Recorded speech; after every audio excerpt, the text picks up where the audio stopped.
Simcha, celebration, Simcha, Simcha, celebration of life. Hi, I'm Eitan Berger. Welcome to Simcha, a celebration of life. Coming from a sporting family and being a keen sportsman himself prompted Rabbi Ilan Herman to take on the ambitious task of starting a magazine called Soul Sport.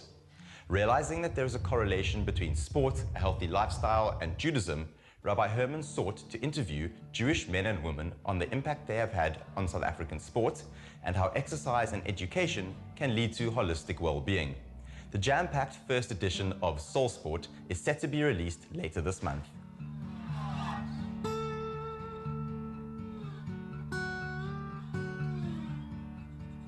Soul Sport is a fusion of soul, which is represented by Jewish thought, spirituality in our magazine, and sport. So Soul Sport is a combination of soul and sport. The sports side is focused on South African Jewish athletes, performers, experienced people, whether it's in journalism or past athletes or even current modern day achievers. And the soul side, we've got incredible articles and features from leaders, rabbis, lay leaders in the community that are teaching us things about how health, exercise, and sport is able to be appreciated through the eyes of Jewish thought. Jewish thought is not just about ultra-religious, holy, scholarly things, but it tries to show how God and divinity and Judaism is applicable in all areas of life, inclusive of in health, exercise, sport, and in our hobbies and leisure. My motivation to do the Soul Sport came threefold. First and foremost is the fact that sport is something that I've grown up with throughout my life. I've been involved in sport, whether it's in actual playing or whether it was coaching. My main focus in sport was personally in soccer and in tennis. My father, in fact, has a history in sport in that he was one of the top professional soccer players, George Santora, in his day.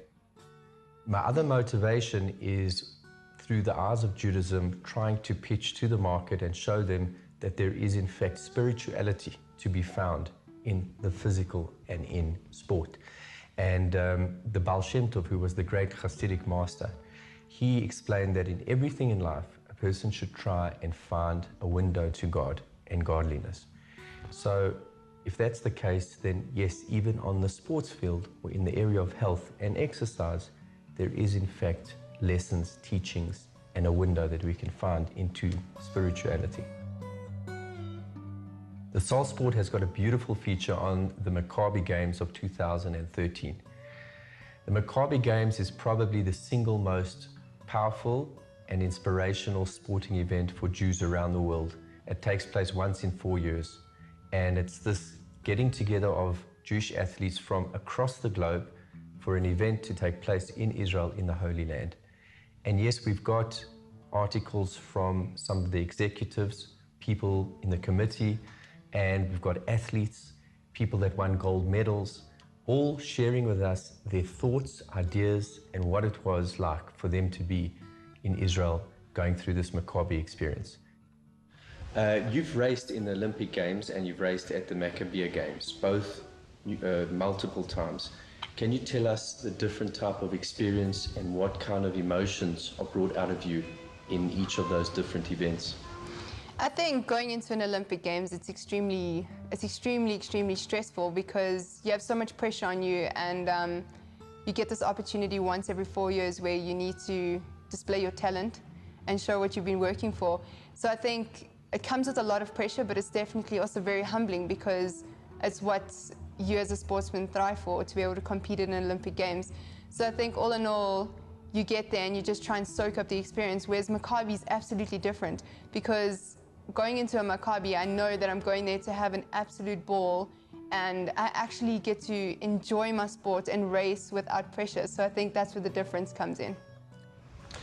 We're bringing out a sports magazine, a Jewish sports magazine, and in there you feature with your experience of Maccabi along with other people, executives, committee, as well as athletes.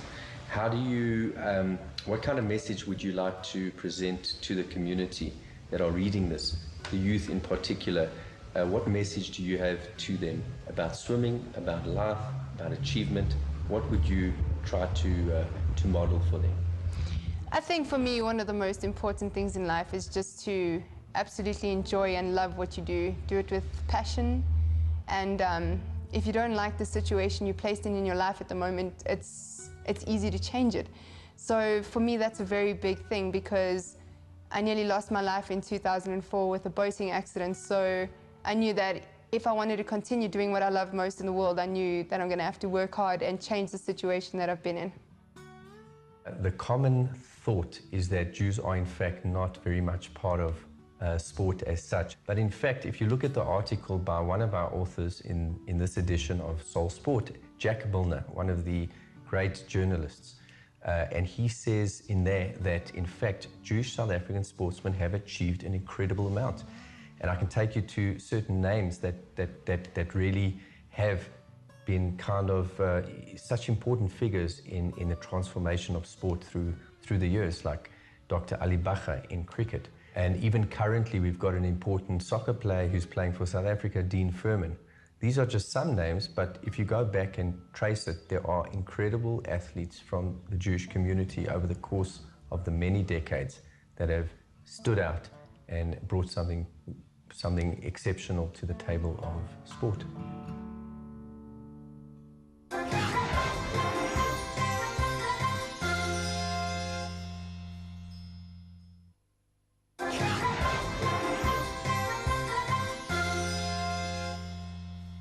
The heightened awareness and increased use of technology creates an even bigger need for children to participate in sport.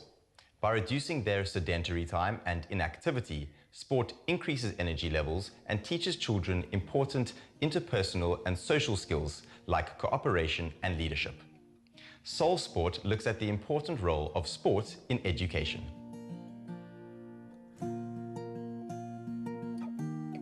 I think it's important that we need to invest more time for our youth in sport. Sport is a fantastic and very important part of growing up and developing, particularly for our youth.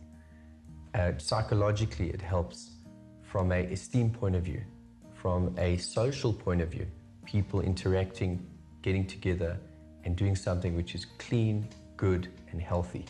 And the magazine that we're putting out is not just exclusively about sport, rather it covers the areas of health, exercise, nutrition. We've got, for example, a professor of sports psychology, Dr. Jaden Immerman, who gives us the techniques of psychology in sport and how we can kind of nurture those and develop them in our lives in general so that we can succeed at what we're doing that much better.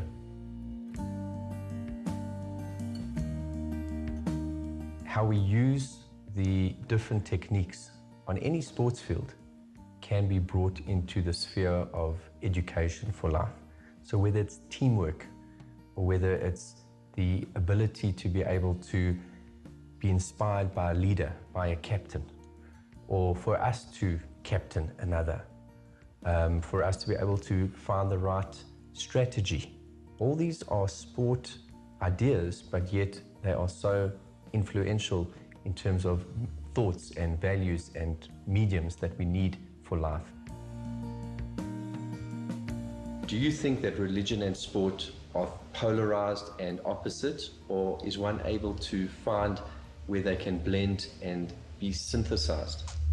I think you can definitely find a balance between the two. And for me as a sportsman, I find that my religion is extremely important because I need to be physically and spiritually stimulated for me to perform and do my best. So for me, I do think it's important. I think it's also, if you want it to be a part of your life, you can make it a part. But if you're going to be conflicting towards it, it's going to be difficult. As a South African Jew, do you find that your traditions, your religion, your culture is important to you? And how do you express it? I love being Jewish more than anything else in the world. So I express it through different things. I definitely believe that a form of expressing your religion is being there for other people and helping people in your community. And I think being Jewish, it teaches you to do that. So that's one of the ways I try my best to express it. I just want to thank you, Shireen, for making yourself available and participating in our fantastic magazine. I'm sure you're looking forward to seeing it. The entire community is no doubt going to be treated with a fantastic magazine with your feature as one of the highlights. Thank you. Thank you so much for having me, and I'm really, really excited to see it. Soul Sport has got a beautiful range of articles, and that's really the best of the feature of what the magazine has. And that's really to inspire who we are inside. That's to hear words of inspiration through stories about human achievement, about athletes that really advance themselves in life through achieving things by setting a goal with the passion that they had and eventually being able to fulfill dreams. And then the Jewish side is so absolutely vital to what it is that we're trying to achieve through this magazine, and that is to disseminate the message of how Judaism sees life outside of the study halls and of the schools, but rather how it sees itself in the actual everyday life on the sports field, interacting with people socially, the model of sports, and how Judaism sees that.